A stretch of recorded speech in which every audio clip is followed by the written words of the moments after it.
Good morning, everybody. Welcome back to Cilinix Crypto. Hope you're all doing great. And welcome to this new video on Bancor. Obviously had to cover it. I should have covered it yesterday already, probably. But it's still very bullish. It's still up a lot. So I'll give you my thoughts on this. It's been very bullish. It's one of the most bullish cryptos we've seen in the last week, or I've forgotten about a few. Up 77% at the very top. It's still very bullish. Could still rally up higher. We'll talk about the probabilities of that. And we will also talk about why it has been this bullish and how you could have caught it. Because if you don't know, well, then now you know. I have my own premium trading group in which I share my own trades as signals. But there's also a chat room full of traders and a trading guide, which are both very valuable if you want to become a better trader, which I assume you do. But we also caught BNT. We entered right here at 42 cents. There it was already quite likely that it would at least rally higher, all right? That it would rally so high, I did not know. But I was prepared for it and I'm still long right now, all right? So I'll tell you about that for free as well in this video. But if you want to learn for yourself how to do that, consider joining. Links will be down in the description or the pinned comment. But now onto BNT. So, see, the reason behind this pump, it's difficult to say, all right, because it could be manipulated. If you take a look at the volume right now, you'll see that most of the volume is coming from Upbit and just Korean exchanges, etc., which usually, if a lot of volume comes from those sources, it means that it's manipulated and that there's just a group of people behind it manipulating the price up.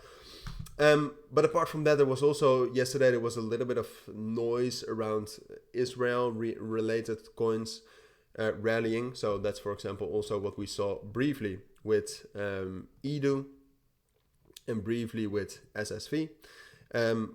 We're bullish for a little bit and then drop down. BNT remained bullish. So I think it's more manipulation.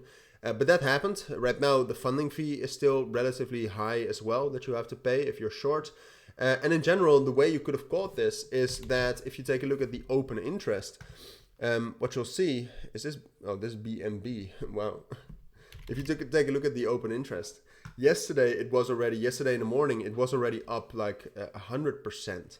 All right, so that was at around 11 when it started rallying. But before that, it was already up. Well, how much was it? I think it was already up from the bottom right here. Yeah, it was already up like 100% overnight, like in the last 12 hours. And if the open interest is up that much, that means that volatility is coming. And usually, like, the price was bullish and it was not really reacting to 42 cents as it should, because that was a resistance level. So then it just was most likely that it would rally up higher. If you see an open interest that's up 50 to 100%, it's probably going to rally higher. All right, probably will. So that is what happened. That's why we entered, and then it's just about taking profits at the right levels. Like, for example, yesterday, the funding fees were actually very high. Here you can see that. So you could have made some money with those funding fees, and as long as those funding fees are high like this, price will not drop down lower. So right now, I would say it's still bullish. Whether it will remain bullish or not, I think depends a lot on how it reacts to 61 and 62 cents. That's the main resistance right now. That's also the 0.618 of this move down. And you can see historically, that's a pretty well-tested area.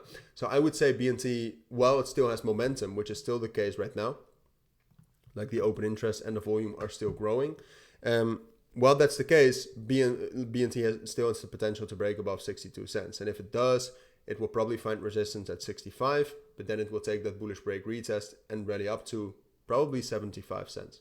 So this, at this point of time, is still the most likely scenario, but it does need to break above 62 cents relatively quickly. Because if it's not able to break above that level, and if all of a sudden then the open interest and the volume start dropping down as well, so momentum is being lost, well, then the chances start increasing of dropping down, and BNT dropping down below 57 cents, dropping down to 55, ultimately down to 52. That's all possible from that moment on. All right, so this does not look like the most likely scenario right now, but it could be the most likely scenario at the end of the day, depending on how the open interest and the volume develop. All right, so that is my full analysis on BNT for now. If you do have any questions, let me know. But for now, thank you for watching. Take care and bye.